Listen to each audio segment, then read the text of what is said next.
Thomas was alone. Wow, a weird first thought to have. Hello everyone, this is Thomas Was Alone. I'm going to be doing a playthrough of this game. Seems very peaceful, very nice. Hope you guys enjoy.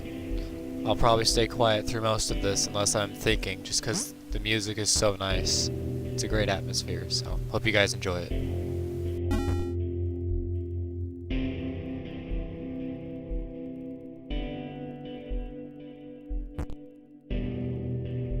Thomas decided to start listing his observations for posterity. 1. The whole alone thing. 2. Portals. They led somewhere. He'd yet to work out where. 3. Falling. Thomas was absolutely fantastic at falling. He was almost as good at falling as he was at observing.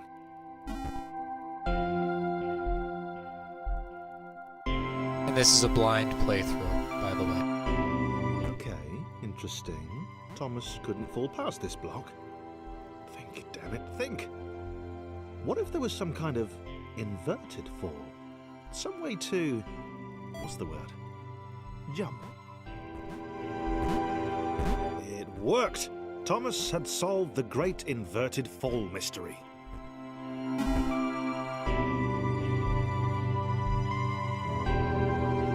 A big jump. But Thomas noted there was no real danger in missing it. The world didn't want him to fail here. It was pushing him, but gently.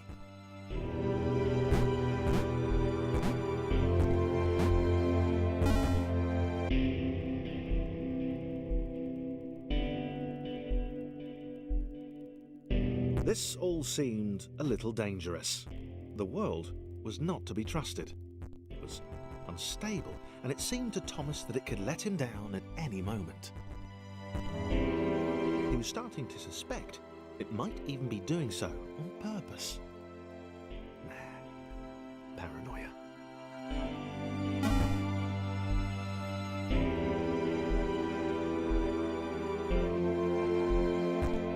Thomas wondered whether the portals were actually taking him anywhere. He felt like he was making progress, but there wasn't really any way to know. He seemed to be moving predominantly up and to the right, which might, or might not, be important.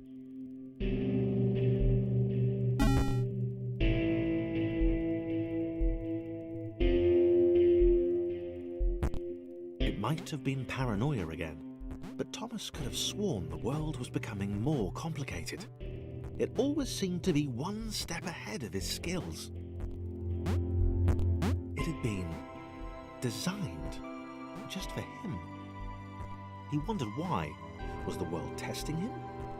No, too obvious.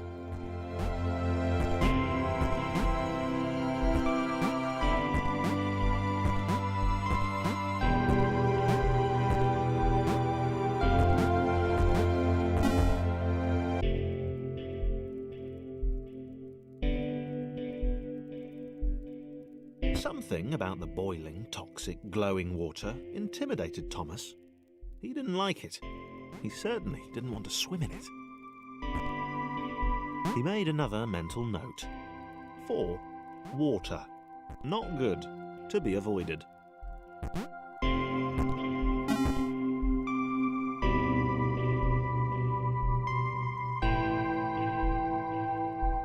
The loneliness was getting to Thomas. No amount of observation or obsessive note-taking could combat that.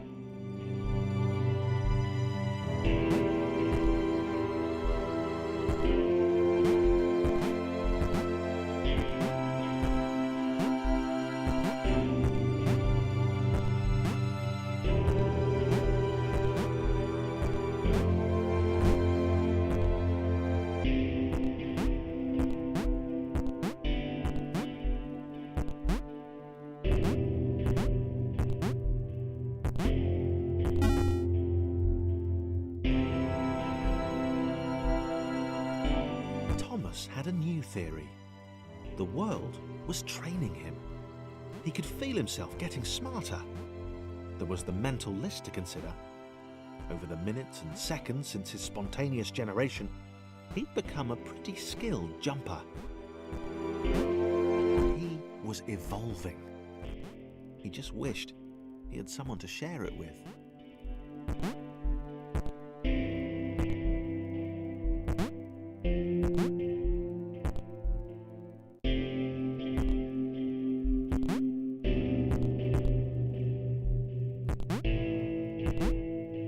Oh, that's mean.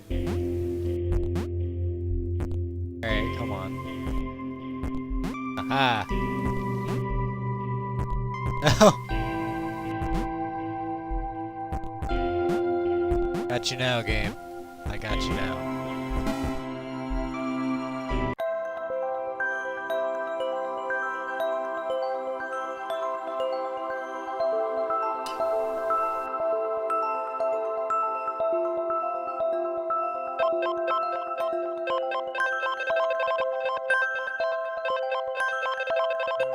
Chris took an immediate and deep dislike to the skinny red rectangle. Who the hell did this Thomas think he was?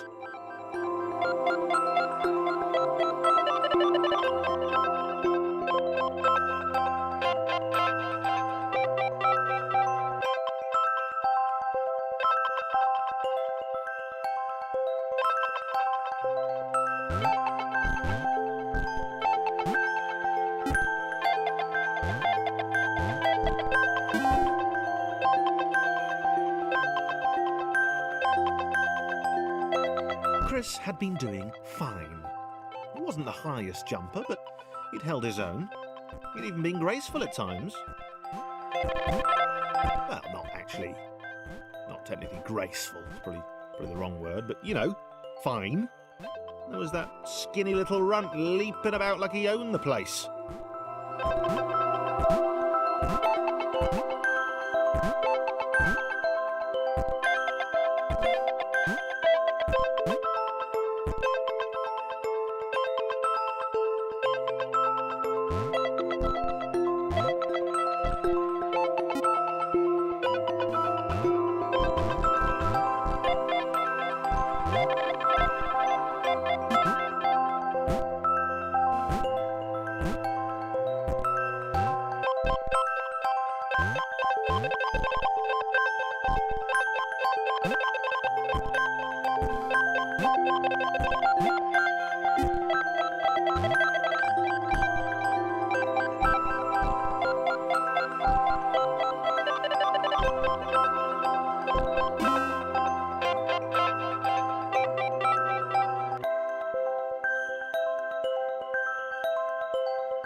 Okay, this was more like it.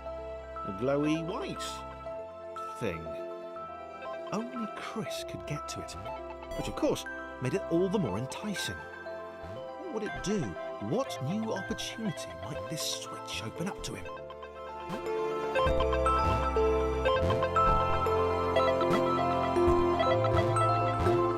Great. Another chance for Thomas to jump slightly higher than Chris. How fortunate. Seriously, this made the whole switch pressing thing entirely worthwhile.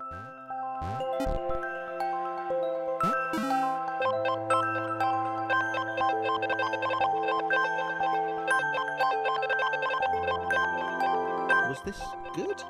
Because on the surface, it did not seem good. Chris was pretty scared. Little Red seemed fine, happy to be on his merry little adventure. Chris couldn't shake the feeling that things had taken a significant turn for the worse since Thomas had joined him. Sure, he'd been able to piggyback his way to ever so slightly higher platforms, but where had that got him? Well, to ever so slightly higher platforms, which was sort of his point.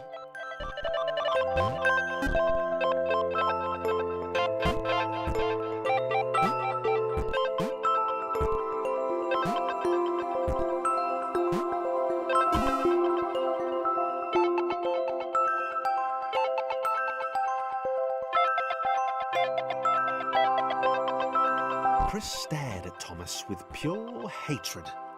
He seemed so very happy at their situation. Friends together, a brave fellowship of quadrilaterals on a quest for greatness. That would be fine. But it was all the obvious observation that Thomas was doing which grated.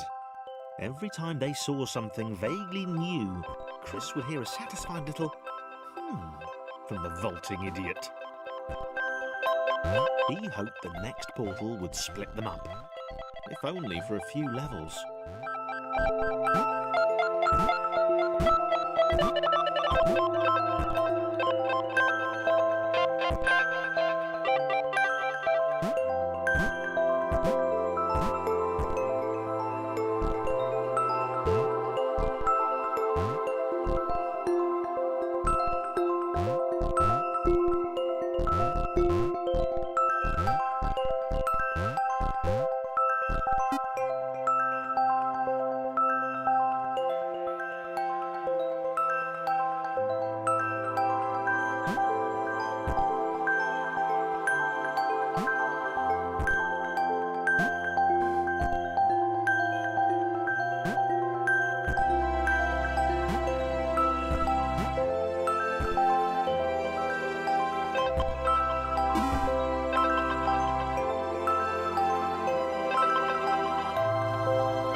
John knew.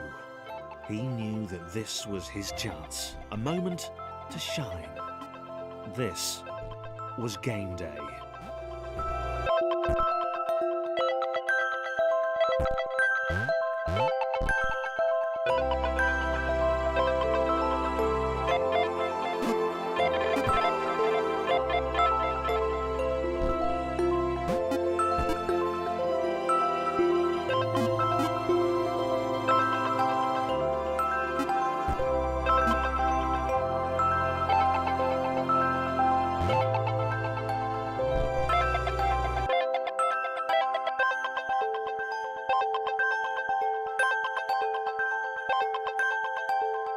Huh.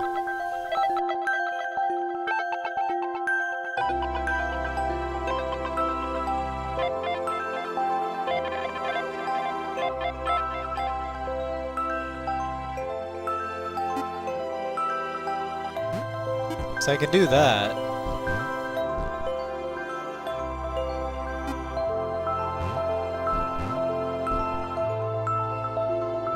Wait a minute.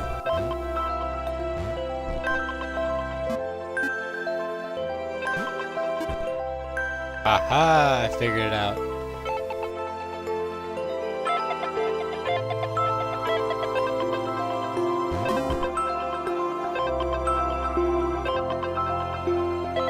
This would not do. John needed room to show off his exceptional skills. As it was, he was trapped on the wrong side of these little dot things. Where did they come from, anyway?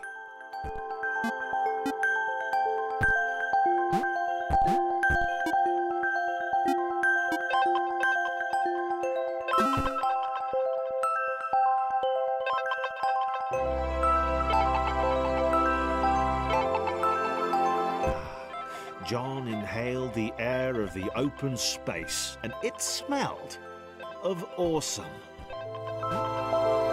Time to flex those muscles, to put his training to use, time to show those little dots how it was done. John decided to press the switch, to let the little dots catch up with him. John cared for his new allies. You could tell from the sympathetic expression he'd practiced in the mirror all these years.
John was happy to keep helping. He felt it was important to his image that he was seen to help the little guys.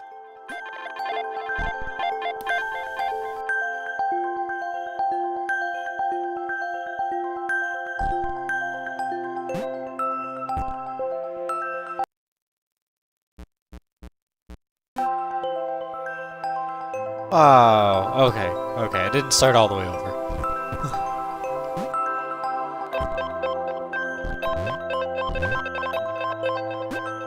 John was happy to keep helping. He felt it was important to his image that he was seen to help the little guys. He didn't mind them so much either.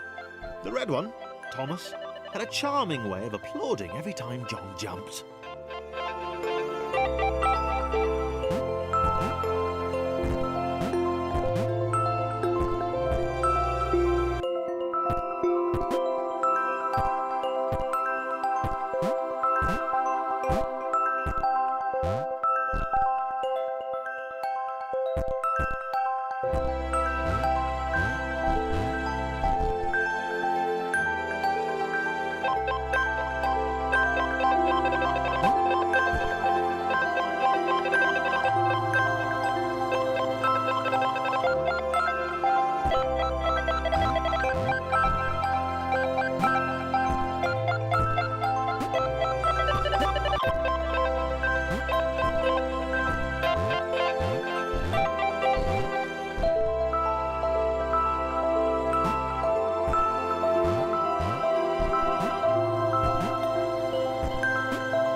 Oh.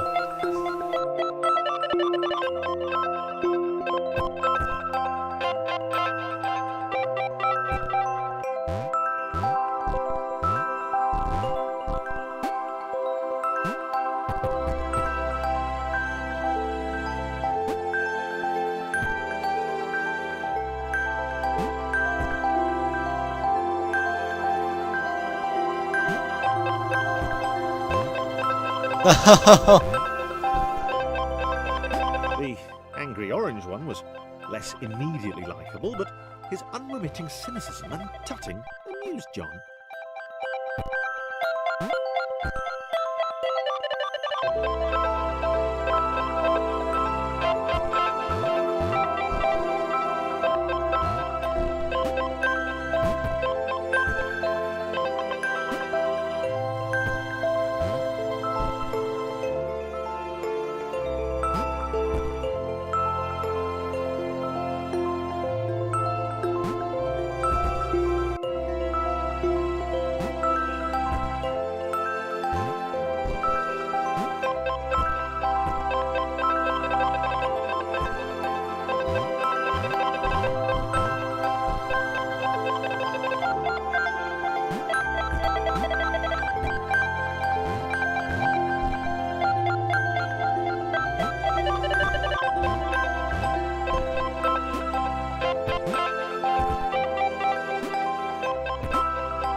interesting. A floating target. This would require coordination, balance, and timing. John was sure the dots would be lost, but he was happy to guide them to triumph.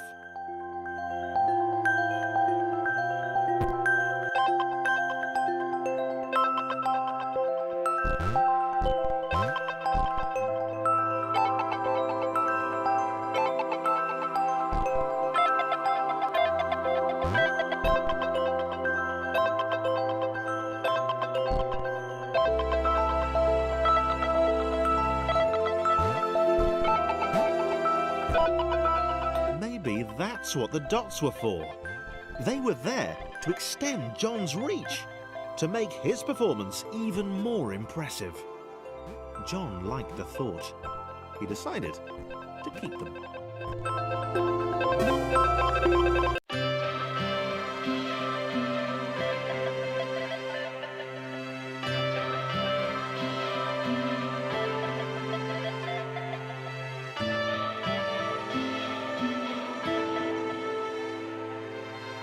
So, this was how Claire would die. She knew it would happen eventually. She was rubbish at jumping, and she moved slowly. She felt a little like her continued existence was breaking some kind of natural order. The crumbling pillar was a dramatic death, she supposed. Wait, what? Claire couldn't shake the feeling that she was not, in fact, dead. It was at that moment that Claire realised she had superpowers.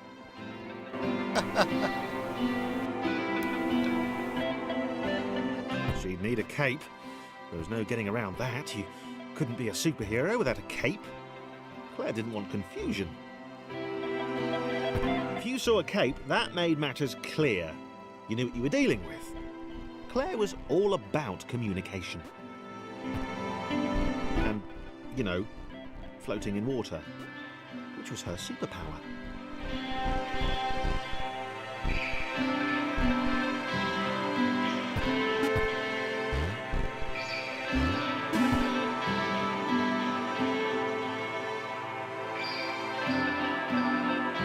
Right, fear not, my skinny friends, for I am Claire, and I will save you. Claire needed to come up with a superhero name as soon as possible. Claire was rubbish.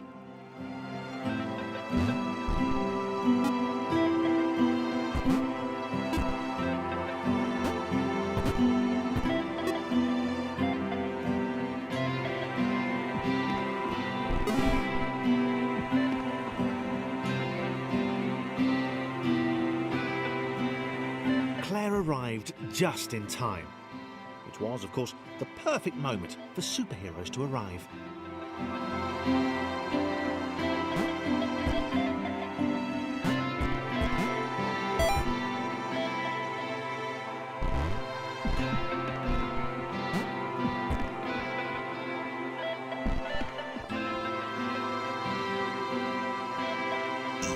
Curious.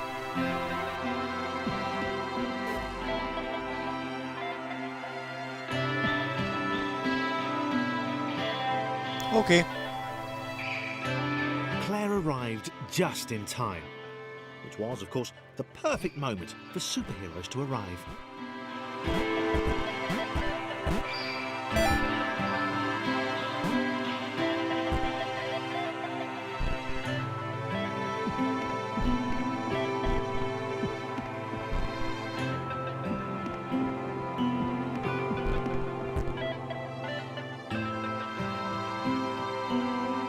As the water began to rise, Claire vowed to save this little rectangle in as many restarts as it took.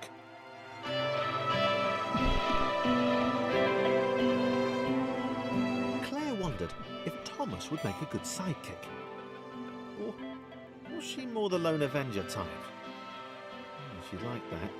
The sole hero in a world of rectangles and convenience. It's so disappointing. Claire arrived just in time, which was, of course, the perfect moment for superheroes to arrive.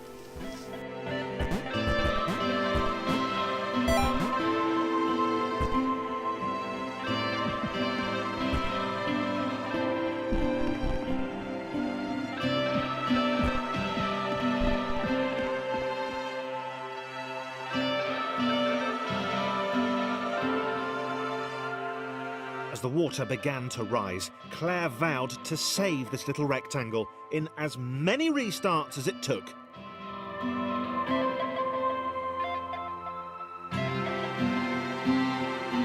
Claire wondered if Thomas would make a good sidekick. Or was she more the lone Avenger type?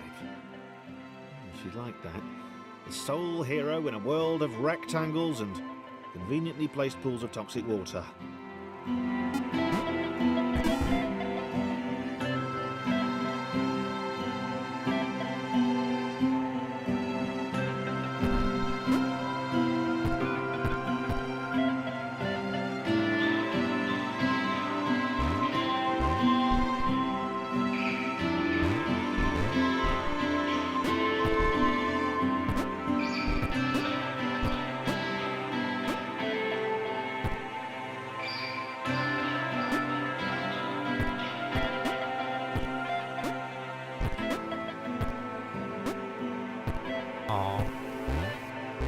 The others told Claire that staircases were a bit of a fixture here. Claire wondered why the world made it so difficult.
Probably needed a nemesis, a villain who would show their true colours at the worst possible moment, hurting all she held dear. Chris was the most obvious choice. He seemed stroppy enough, and his jump was so pathetic that it conveniently avoided Claire's insecurities. Yes, Chris. Diabolical Chris. The fiendish Christopher.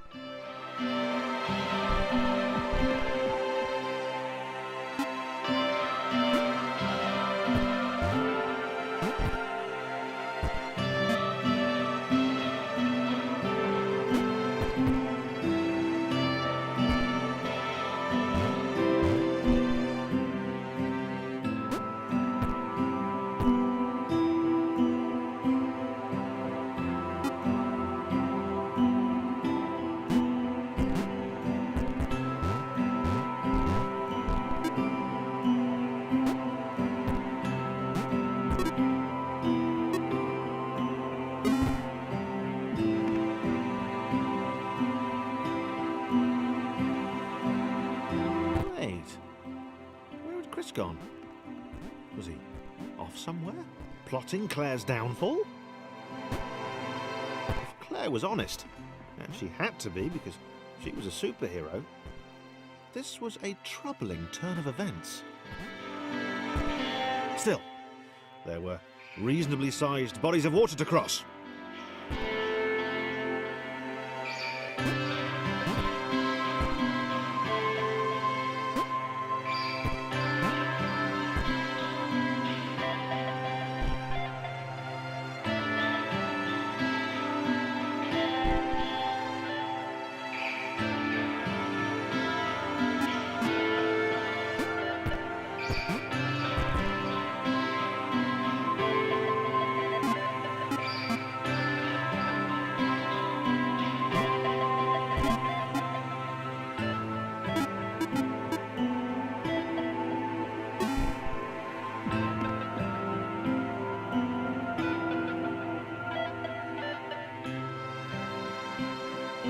Moving platforms over water, eh?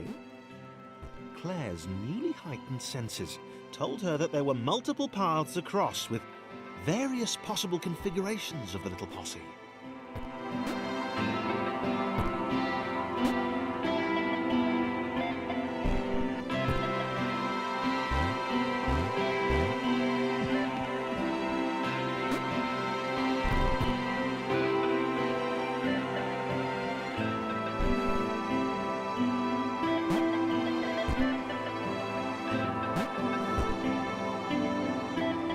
They were doing really well. Claire hoped she could get them all across. John was fully aware he could do this alone. Thomas hoped he'd never have to.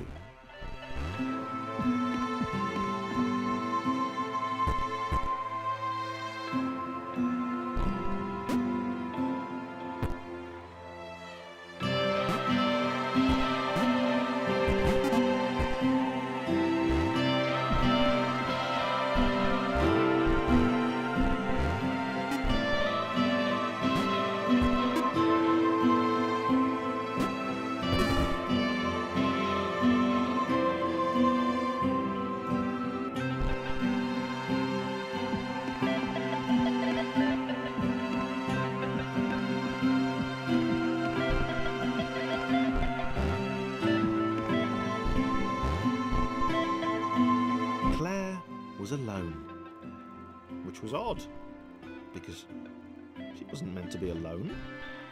She needed to be where there were rectangles to save. Being the only superhero in a given space kind of defeats the object. Spikes? It was new. Claire avoided them. She decided they were most likely her kryptonite. Not the rubbish red kryptonite either, the proper radioactive green stuff.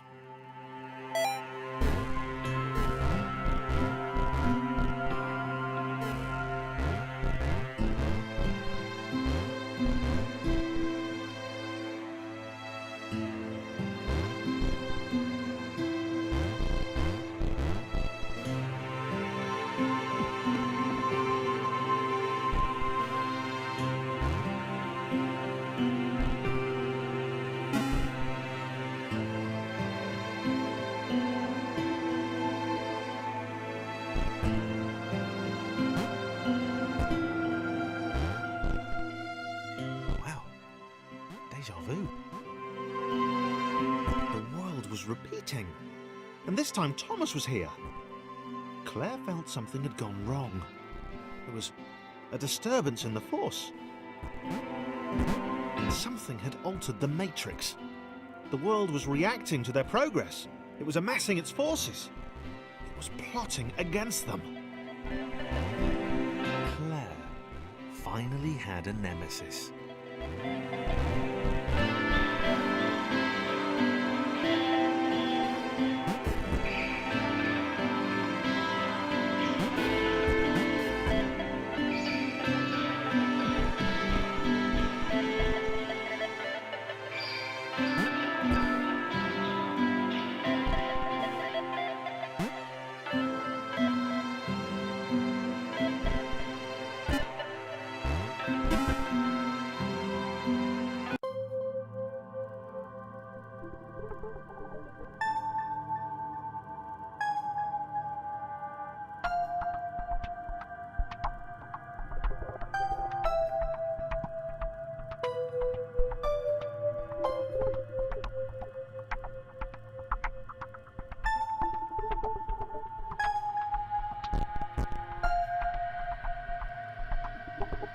Alright guys, I will see you in the next episode as we continue Thomas Was Alone.